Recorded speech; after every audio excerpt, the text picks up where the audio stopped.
Trump appears to be reigniting the Iran war, even as some of America's most lethal stealth fighters are quietly flown out of the Middle East. Israel fears it could be left exposed at a critical juncture as F-22 Raptors depart its soil just when talk of renewed conflict with Iran is back on the table. America's flagship stealth fighters are landing in England, while critics claim Trump is trimming frontline support for Israel. US Central Command appears to be losing some forward-based air power just as Israel signals it is ready to step back into the Iran war. The US is reportedly pulling back one of its most valuable strategic air assets from Israel.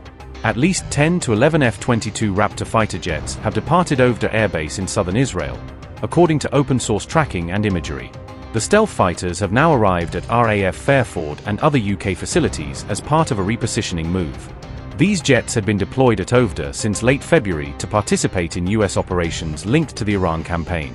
Commercial satellite imagery earlier confirmed the presence of around 11 F-22 Raptors parked at Ovda Air Base. One of the original jets reportedly turned back early due to a technical issue during the long-range transit. US officials described the redeployment as a post-campaign force adjustment, not a permanent withdrawal from the theater. The Raptors are being repositioned to European military facilities rather than returning directly to the continental United States. In June 2026, the US also began reducing some support aircraft at Ben Gurion Airport to ease pressure on civilian traffic. Israel is reportedly prepared to join any future US military strikes against Iran, according to multiple media reports citing unnamed officials familiar with the matter. Some Israeli officials are said to be waiting for US President Donald Trump's approval before taking any further military action, according to a report published by Israeli public broadcaster Khan. The unsourced report claimed that Israeli officials expect military exchanges between the United States and Iran could continue, raising the possibility of additional confrontations in the coming weeks. The New York Post also reported that Israel is seeking the option to renew military action against Iran if the security situation deteriorates or further threats emerge. An Israeli source quoted by the New York Post said, "We're willing to do it again, if needed," suggesting that Israel remains prepared for additional military operations if required.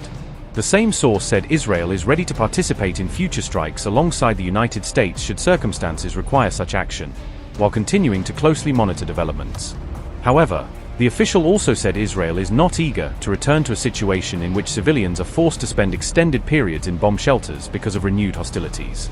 The source added that Israel does not want to ignore what's happening in Iran, arguing that developments there continue to have significant implications for Israel's national security. "If that's the price we must pay, we will bear with that situation," the Israeli source told the New York Post, referring to the potential consequences of any future military action. Neither the Israeli government nor the White House has officially confirmed the reports, and no formal announcement has been made regarding any plans for future joint military operations. However, Israeli Prime Minister Benjamin Netanyahu recently said once again that the war has not yet ended, signaling that Israel believes the broader regional conflict remains unresolved. One of the most moving moments of my life, and I am certain it is also one of the most moving moments in your lives and in the lives of all the citizens of Israel. I am always moved at a wing ceremony, and even more so at this wing ceremony, whose graduates took part in the War of Revival. I heard firsthand about the courage of the helicopter pilots who fly into the fire in southern Lebanon and evacuate our wounded with remarkable speed. Just now, the commander of the Air Force told me that the number of these rescue missions exceeds 3,500. That is an extraordinary figure. There is no equivalent anywhere else in the world. Nor is there a better example of the mutual responsibility we have for one another. We will remain in the security zone in southern Lebanon for as long as necessary to ensure the security of our communities in the north. The successful operations we initiated against Iran, Operation Rising Lion and Operation With the Strength of a Lion, have all reinforced our air superiority over our enemies. Had we not acted when we did, and with the force that we did, Iran would have armed itself with nuclear weapons to destroy Israel. That is their plan, and the citizens of Israel would have faced a threat of mass death. That is why we launched these operations together with our American friends, to remove from us the immediate threat of annihilation, and also a grave danger to the entire Western world. Our heroic pilots carried out thousands of sorties and thousands of strikes. They dealt Iran a powerful opening blow, indeed, two such blows. These opening strikes stand alongside operations we all know from past, such as the Israeli Air Force's Operation Focus, which opened the Six-Day War. Likewise, over the past year, the Iranian terrorist regime has suffered an extremely severe blow. We eliminated 20 senior Iranian experts, decapitated the senior leadership, destroyed the nuclear infrastructure, and destroyed the ballistic missile production infrastructure. And our policy is clear. With or without an agreement, Iran will not have nuclear weapons. Through Operation Rising Lion and Operation With the Strength of a Lion, we reduced military installations to ashes. We crippled Iran's Air Force and Navy. We inflicted enormous damage on the economy of Iran's Revolutionary Guards. During both operations, I monitored the evolving aerial picture together with the Air Force commanders.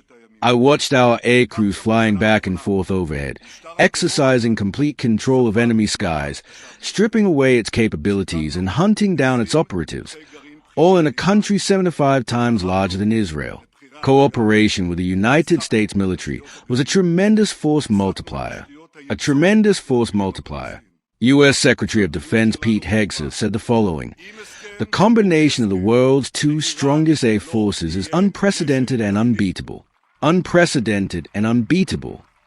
When the Revolutionary Guards and the Iranian regime look up, they see only two things on the side of the aircraft: the stars and stripes of the United States and the Star of David of Israel.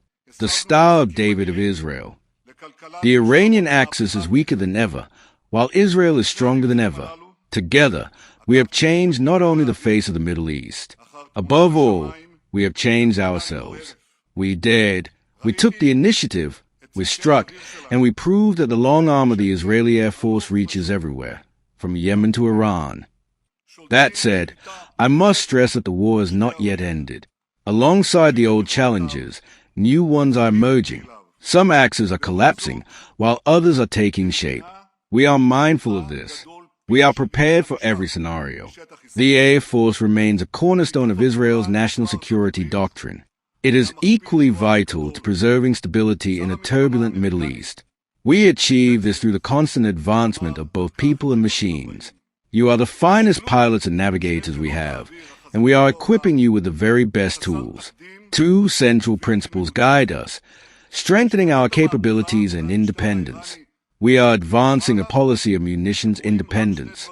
Together with the Minister of Defense, I have decided to add a further 350 billion shekels to the defense budget over the coming decade. A significant portion of this will go to the Air Force.